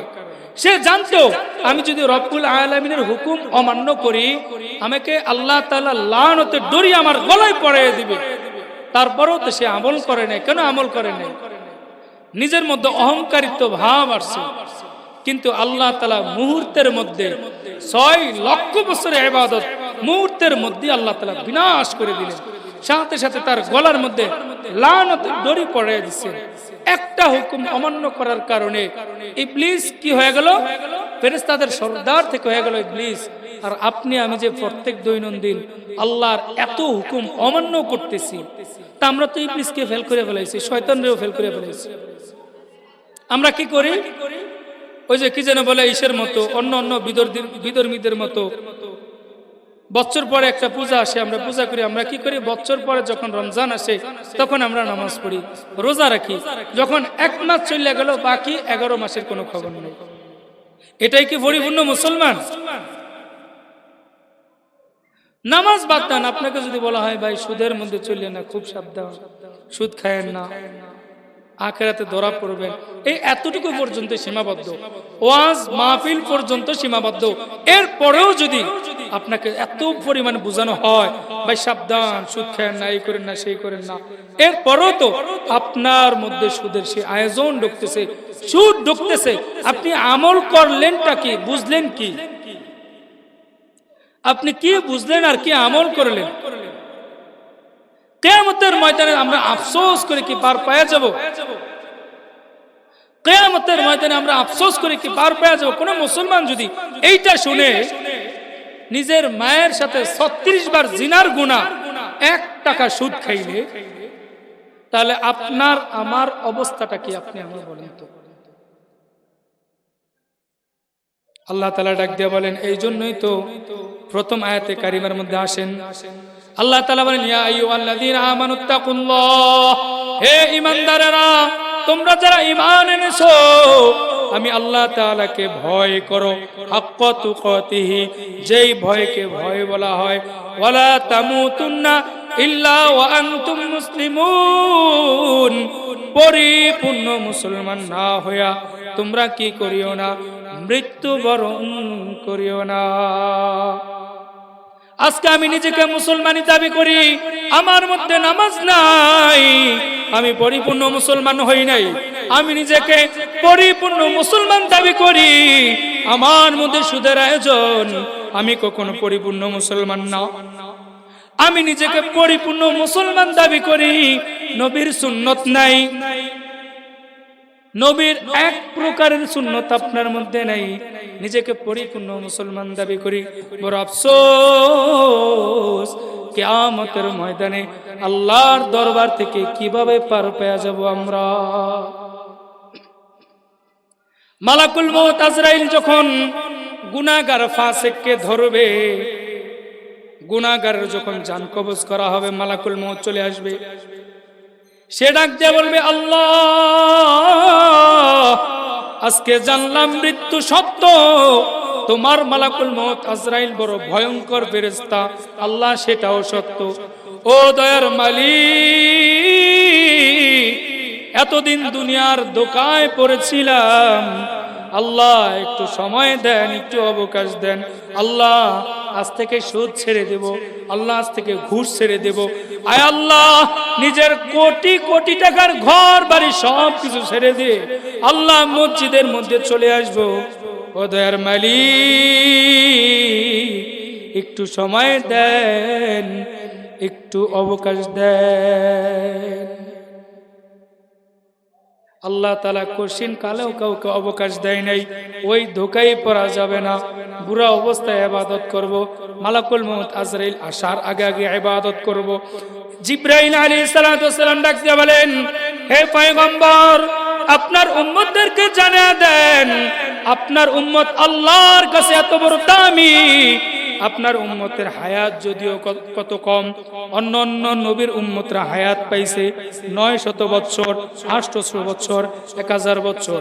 জিবরাইল আলাইহিস সালাম জানিয়ে দেন, পয়গম্বর আপনার উম্মতদেরকে জানিয়ে দেন আপনার কোন উম্মত যদি 50 বছর, 60 বছর, 70 বছরে ইবাদত করে আল্লাহর দরবারে আসতে পারে, আল্লাহ তাআলা আপনার উম্মতদেরকে অন্য অন্য উম্মতের সম্মুখে আল্লাহ এমন ভাবে দাঁড় করাইবেন তারা যেন 900 বছর ইবাদত করে যতটুকু ইবাদত করতে না পারছে, যতটুকু নেক আমল করতে না পারছে, আপনার উম্মতদের জন্য আল্লাহ প্রায় বেশি ভাবে একটা পুরস্কার রাখছেন। আপনার উম্মত একটা নেক করবে, আল্লাহ বদৌলতে বদৌলতে আরো 9টা নেক একসাথে করে 10টা নেকির সওয়াব দিয়ে দিবেন। সুবহানাল্লাহ। আমাদের শান, আমাদের মান, আমাদের মর্যাদা এত বেশি, আল্লাহ রাসূল ডাক দিয়ে বলে, আমার উম্মত জেনে নাও, বুঝে নাও, দুনিয়াতে শুরু থেকে শেষ পর্যন্ত যত মানুষ আসছে, যত মানুষ আসবে, সবার আগে আল্লাহ তাআলা ডিক্লেয়ার দিয়ে দিলেন, হে পয়গম্বর আপনার উম্মতদেরকে জানিয়ে দেন, আপনার উম্মতদেরকে সুসংবাদ দিয়ে দেন, যত নবীরা এসেছে, যত পয়গম্বররা এসেছে, যত পয়গম্বরদের উম্মতরা দুনিয়ার মধ্যে এসেছে, পয়গম্বর আপনার উম্মত যদিও সবার শেষে এসেছে, আপনি তাদেরকে জানিয়ে দেন তারা যদি ইবাদত করে আমি রব্বুল আলামিনের দরবারে আসতে পারে, আমি আল্লাহ অন্যান্য উম্মতদের চাইতে সবার আগে আপনার উম্মতকে জান্নাতে ঢুকাইব। সুবহানাল্লাহ।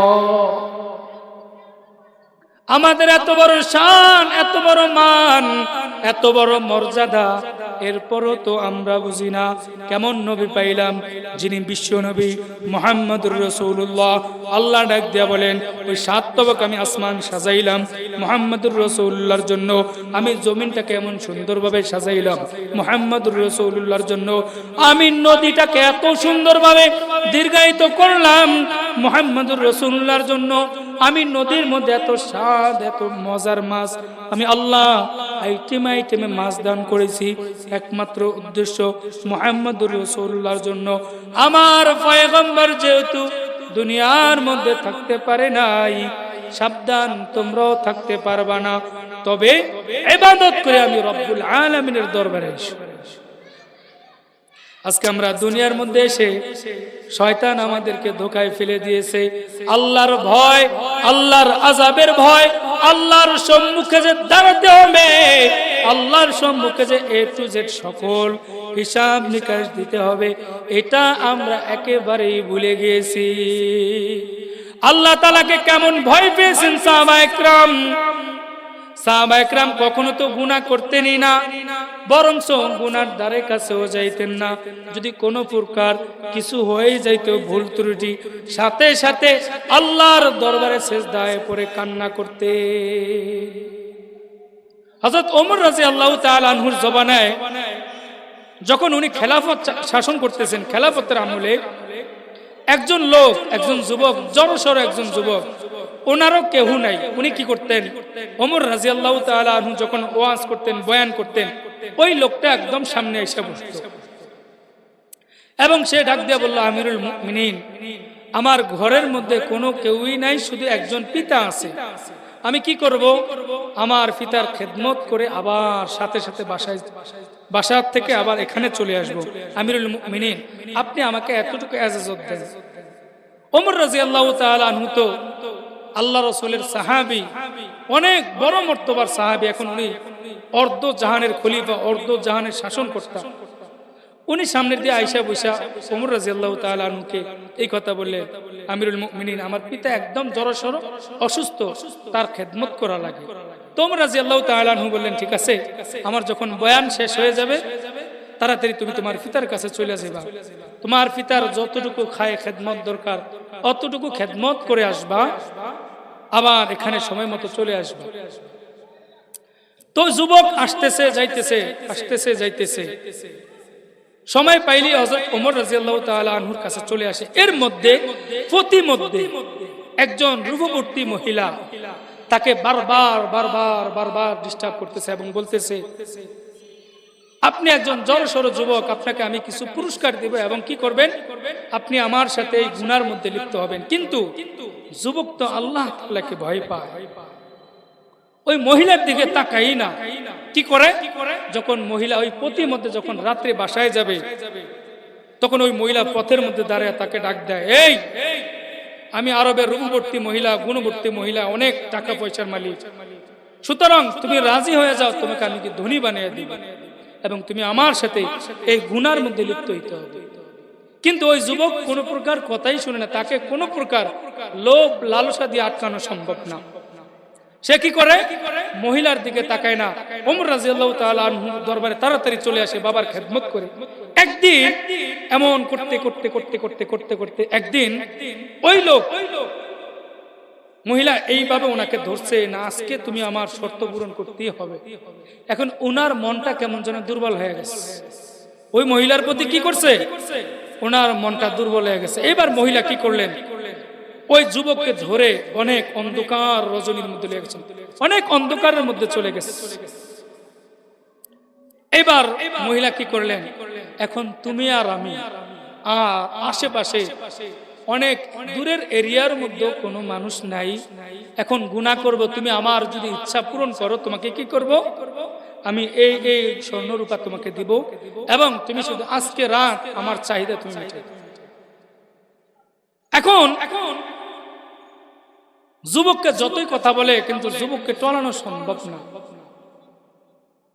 এখান দিয়ে মহিলা কি করছে, ওই মহিলার ঘরের যেই একজন রাখাল ছিল, কাজের ছেলে ছিল, তাকে বাজারে পাঠিয়েছে, এই আজকে আমাদের রাত্রটা খুব ভালো কাটবে, এক কাজ করো, বাজার থেকে কিছু খাবার দাবার কিনে নিয়ে আসো। এখান দিয়ে ওই ছেলের সাথে ওই যুবকের সাথে মহিলা কথাবার্তা বলতেছে, হঠাৎ করে যুবক একটা চিৎকার দিয়ে মাটিতে পড়ে গেছে। এখন মহিলা কি করতেছে, হায় সর্বনাশ, হওয়ার কথা ছিল কি, হইল কি, ঘটনা কি। এখন বারবার যুবককে জাগাইতেছে, এই যুবক ওঠো, আজকে তুমি আমার এই সাথে এই কথার সাথে তুমি যদি রাজি হয়ে থাকো, রাজি হয়ে যাও, তোমাকে আমি বড় পুরস্কার দেব। কিন্তু যুবক তো বেহুশ হয়ে গেছে। এখন যখন ওই বাজার থেকে লোক আসছে খাবার নিয়ে, এখন সে বলতেছে, শান্ত হয়ে গেছে, এই লোক তো মনে হচ্ছে অবস্থা খুব খারাপ। এখন মহিলার সাথে মহিলার ভিতরে যেই কাজ করছে যে আমি ওনার সাথে খারাপ সম্পর্কে লিপ্তে যাব, খারাপ সম্পর্কের মধ্যে যাব, এখন তো এটা সম্ভব না। এখন তাড়াতাড়ি এটা মনে হচ্ছে সারবে না, এটা তাড়াতাড়ি কিভাবে ওর লাশটা ওর বাড়িতে ফালানো যায়। এখন বাজার থেকে যেই লোক আসছে ওই লোক সহ এবং মহিলা সহ ওই যুবকটাকে ধরে ওই যুবকের বাড়ির পাশে ফেলে দিচ্ছে। এখন অনেক রজনী হয়ে গেছে, অনেক রাত্র হয়ে গেছে। বাবা ডাক দেয়া বলে, আল্লাহ, আমার কলিজার টুকরা সন্তানটা কেন এখনো বাসায় আসে না? আল্লাহ, আমার কলিজার টুকরা সন্তানটা এখনো বাসায় আসে না। আল্লাহ, আমার কেন যেন কলিজা ছটফট করতেছে। আল্লাহ, আমার কলিজার টুকরাটা এখনো বাসায় আসে না। এবার মুরব্বী কি করলেন, ঘর থেকে বের হইছে আস্তে আস্তে। বৃদ্ধ মানুষ, অসুস্থ, ঘর থেকে বের হওয়ার পর তাকে দেখতেছে নিজের কলিজার টুকরা সন্তানটা জমিনের মধ্যে শুয়ে রয়েছে। বাবা একটা চিৎকার মারছে, ঘটনা কি? আমার যে সন্তান আমার জন্য খাবার নিয়ে আসে, রাত্রে আমাকে খাবার দিয়ে আমার দুই গালে চুমু দিয়ে যায় এবং আমাকে সান্ত্বনা দিয়েছে, বাবা তোমার কিচ্ছু হবে না ইনশাআল্লাহ, বাবা রোগের মধ্যে তুমি ধৈর্য ধারণ করো, এই রোগটাও আল্লাহর পক্ষ থেকে রহমত। আল্লাহ আমাকে এত কিছু যে সন্তান বোঝায়, আজকে আমার সন্তান কি চলে গেল নাকি? বাবা তো বারবার চিৎকার দিতেছে। এরপরে ওনার চিৎকার শুনে পাশের মহল্লার যত মানুষ আসে সবাই দিয়ে চলে আসছে। এর ঘটনা কি? বৃদ্ধ তো কোনো সময় এত অসুস্থ মানুষ, কোনো সময় চিৎকার দেয় নাই, আজকে সে চিৎকার দিতেছে, ঘটনা কি? সবাই চলে আসে, গোত্রের সবাই চলে আসছে, আয়সা দেখতেছে ওই বৃদ্ধের সন্তান জমিনের মধ্যে শুয়ে রয়েছে। এবার পাশের একজন লোক ওনাকে কি করলেন, ওই যুবকের ধারে বসলেন, বৈশা যুবকের মাথা টানতেছে, মাথা টিপতেছে, কেউ পা টিপতেছে। একটু পরেই যুবক এই আস্তে আস্তে হাত নাড়া দিচ্ছে, পা নাড়া দিচ্ছে। বাবা আল্লাহর দরবারে শুকরিয়া আদায় করতেছে। যখন সন্তানের হাত পা নাড়া এগুলো দেখে বাবা শুকরিয়া আদায় করতেছে, আলহামদুলিল্লাহ, আমার কলিজাটা মনে হয় আল্লাহ তাআলা ফিরিয়ে দিয়েছে। এইবার সন্তান বসেই কান্না শুরু করে দিচ্ছে। উনি বসেই এখন বিলাপ দিয়ে কান্না শুরু করে দিচ্ছে। এখন ঘটনা হলো, বাবা জিজ্ঞাসা করতেছে, বাবা একটু আগেই তুমি যেই অবস্থায় ছিলে মনে করছিলাম না যে তুমি বেঁচে থাকবা, কিন্তু বাজান তুমি এখন উঠে কান্না করতেছো, ঘটনা কি? বাবাকে বলে না। এবার বাবা একটু সরে গেলেন, আরেকজন মুরব্বী আসছে, আয়সা ওই সন্তানকে জিজ্ঞাসা করতেছে, বাজান আমার সাথে কথা শেয়ার করতে পারো, কোনো সমস্যা না, তুমি কেন কান্না করতেছো? তোমার কান্নার ভাব অন্যরকম, ফুফুয়া ফুফুয়া তুমি কান্না করতেছো, ঘটনা কি? তখন ওই যুবক ওই মুরব্বীর হাত দুইটা ধরে ফেলাইছে, হাত দুইটা জোরে ধরে ওনাকে বলতেছে, মুরব্বী সাবধান, আপনি কিন্তু অন্য কাউকে কথা বলবেন না। আচ্ছা ঠিক আছে বাজান, বলো কি হয়েছে? আমি যখন আমিরুল মুমিনিন হযরত ওমর রাদিয়াল্লাহু তাআলা আনহুর কাছে যাই, সেখান থেকে যখন রাত্রে বাড়িতে চলে আসি, প্রতিমধ্যে ওই বাসার একজন মহিলা, ওনার সাথে দেখা হয়। সে প্রত্যেক দৈনন্দিন আমাকে শুধু গুনার দিকে টানে। একদিন হঠাৎ আমার ওই রাত্রে আমার মনটা নরম হয়ে গেছে। এবার আমি কি করলাম, মহিলার সাথে চলে গেলাম বিশাল অন্ধকার বাগানের মধ্যে। যখন মহিলা আমাকে বলতেছে, এ যুবক, অনেকদিন পরে তুমি আমাকে খুশি করতেছো, আজকে তুমি আমাকে খুশি করার পর তোমাকে স্বর্ণরূপা আমি দেব, আমি তোমাকে বড় বড় জিনিস তোমাকে হাদিয়া দেব, এবং তুমি আমার গুনার সাথে একমত হয়ে যাইবা, এটাই আমার চাওয়া পাওয়া। দুনিয়ার কোনো মানুষ দেখবে না, শুধু একমাত্র তুমি আমি অপকর্মে লিপ্ত হব, দুনিয়ার কোনো মানুষ দেখবে না, শুধু তুমি আর আমি জানবো। যুবক ডাক দিয়া বলে, যখন আমাকে ওই মহিলাই কথা বললো, এই কথা বলার পর আমার চক্ষুগুলা কেমন যেন আসমানের দিকে উঠে গেছে। কে যেন ডাক দিয়া বলে, সাবধান সাবধান, দুনিয়ার কোন মানুষ যদিও না দেখে, আমি আল্লাহ সব কিছু দেখতেছি। আমি কেমন যেন একটা আওয়াজ পাইলাম, আওয়াজ পাওয়ার সাথে সাথে আমি জমিনের সাথে ফিট হয়ে গেলাম। আর মহিলা আমাকে আর জাগনা করতে পারে নাই। এইবার গোত্রের সময় চলে গেল, অনেক রাত্র হয়ে গেছে, যুবককে বুঝে চলে গেছে সবাই। এখন যুবক বাবার হাত ধরছে, বলতেছে, বাবা আমি আপনার কাছে একটা কথা বলতাম। ঠিক আছে বাজান বলো। যুবক ডাক দিয়ে বলে, বাবা তোমার সন্তান, তোমার রতনটা, তোমার মালিক, তোমার কলিজার টুকরাটা মনে হয় পৃথিবীতে আর থাকবে না। বাবা আজকে রাত্রে যদি আমি মৃত্যুবরণ করি, তুমি আমার উপরে কখনো অভিযোগ দাঁড় করাইবে না।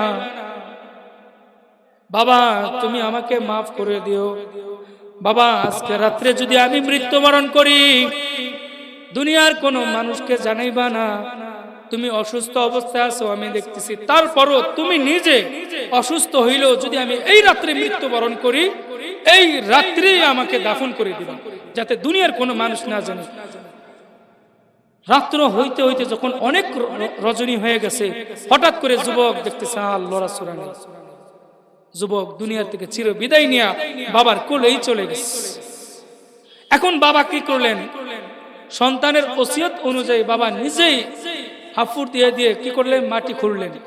মাটি করে বাবা এই রাত্রে তার দাফন কাফনের ব্যবস্থা করে মাটি দিয়ে দিলেন। এখন এর পরের দিন ওমর রাদিয়াল্লাহু তাআলা আনহু যখন ফজরের পরে সবার দিকে মুখ করে তাকাইছে, কিন্তু ঘটনা কি, ওই যুবক কেন আসে না? যুবক তো সবার সামনে বসে। এই সাহাবীরা, ওই যুবক কোথায়? সাহাবা একরামরা ডাক দিয়ে বলো, আমিরুল মুমিনিন কই না তো, আমরা কিছু এর ব্যাপারে জানি না। ওমর রাদিয়াল্লাহু তাআলা বয়ানের পরে বললেন, এই অমুক অমুক সাহাবী তার বাড়িতে যাও, তার খোঁজ খবর নিয়ে আসো। সাহাবা একরাম তার বাড়িতে চলে গেছেন।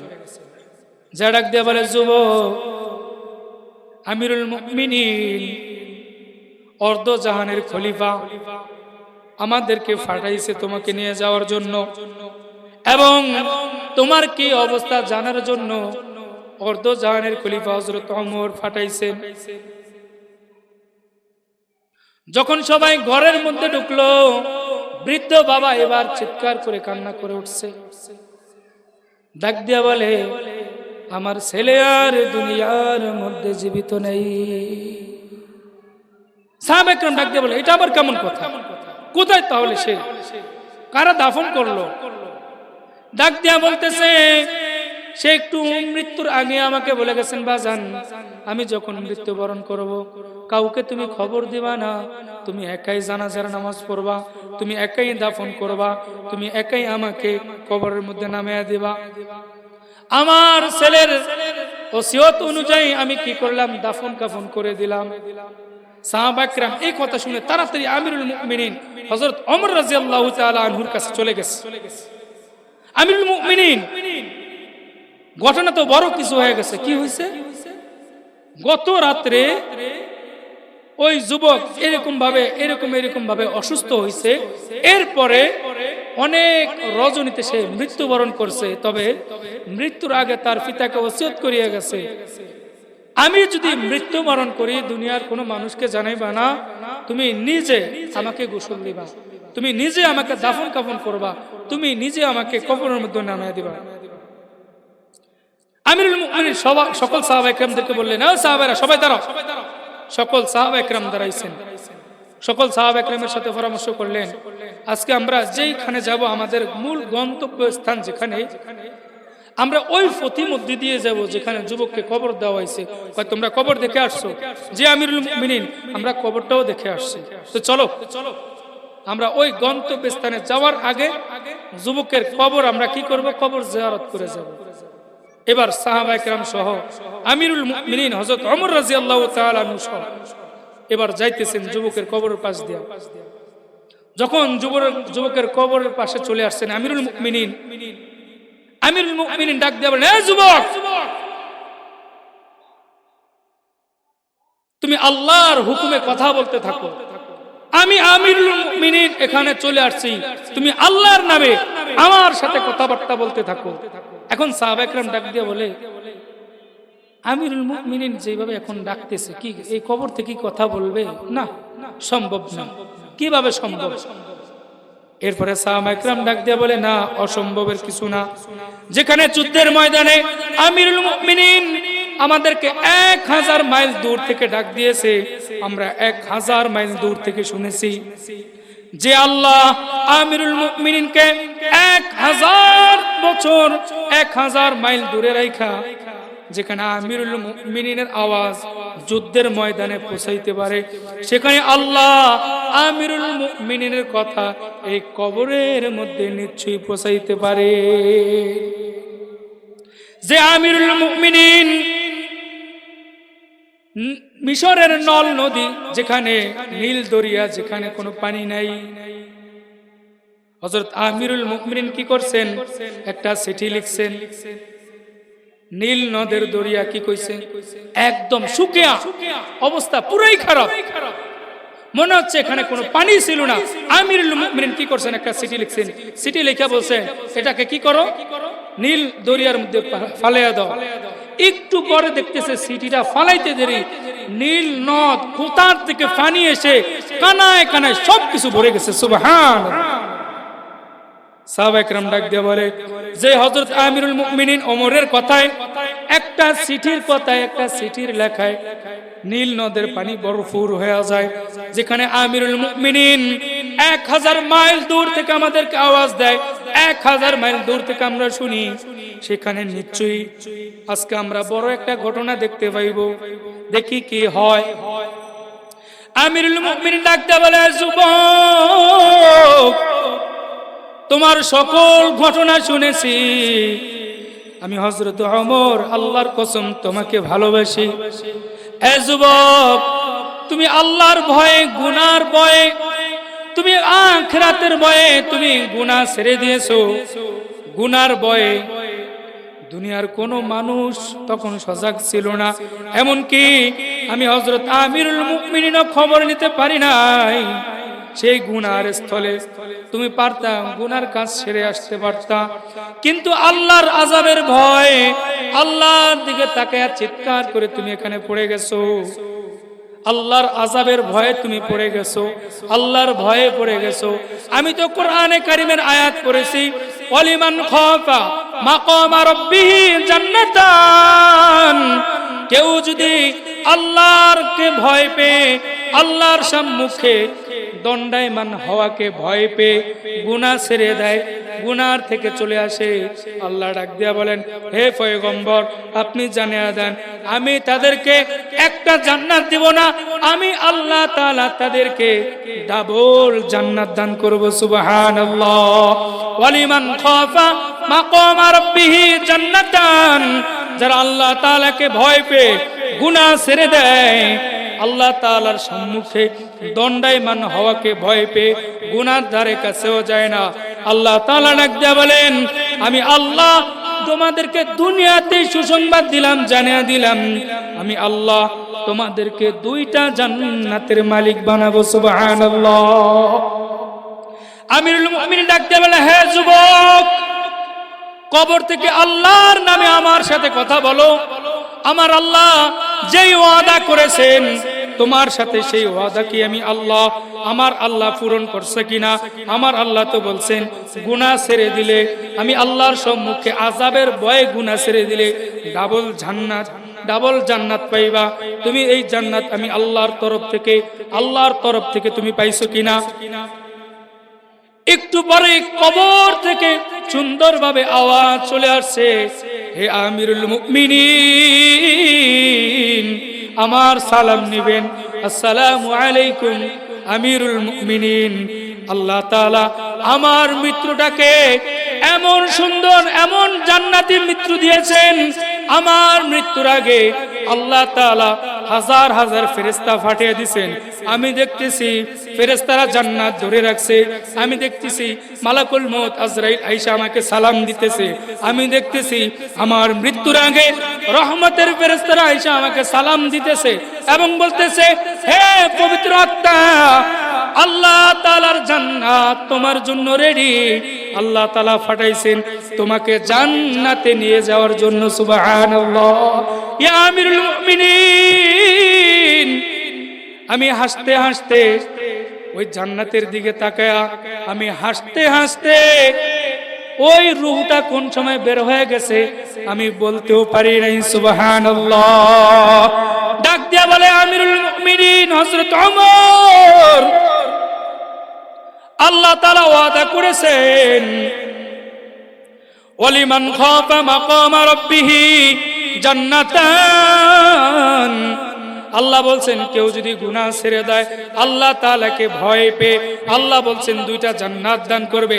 ইয়া আমিরুল মুমিনিন, আমি আপনাকে আল্লাহর উপর আস্থা রেখে বলতেছি, আমি কবরে আসতে দেরি, আমার লাশ কবরে রাখতে দেরি, আল্লাহ তাআলা আমাকে ডাক দেয়া বলেন, এরে আমার বান্দা, হে আমার রাসূলের উম্মত, আমি তোমাকে 2টা ডাবল জান্নাতের পুরস্কার দান করলাম। সুবহানাল্লাহ।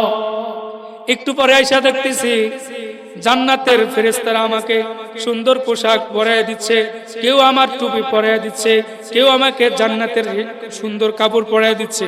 আবার একটু আগে দেখলাম আমার কবরের মধ্যে যখন সওয়াল জবাব হবে, যখন নবীজির সাথে কবরের সাথে সুরঙ্গ করে দেওয়া হইল, আমি তাকে দেখলাম যেই পয়গম্বরের জন্য এমন পাগল ছিলাম, আমি দেখলাম আমার কবরের মধ্যে সেই দূর থেকে রাসূলকে দেখা যায়। সুবহানাল্লাহ। এই জন্য আল্লাহ তাআলা বলেন, ওয়ালিমান খাফা মাকাম রাব্বিহি জান্নাতান। তোমরা যদি আমি আল্লাহ তাআলার দণ্ডায়মান হওয়ার ব্যাপারে তোমরা সতর্ক থাকো এবং এটাও ভাবতে থাকো আমি আল্লাহর দরবারে দণ্ডায়মান হতে হবে, আমাকে জাররা জাররা করে হিসাব দিতে হবে, আমি আল্লাহর সম্মুখে উপস্থিত হতে হবে। যদি গুনাহ থেকে নিজেকে পবিত্র রাখতে পারো, আমি আল্লাহ বলে দিলাম তোমাদেরকে ডাবল জান্নাতের মালিক বানিয়ে দিন। সুবহানাল্লাহ।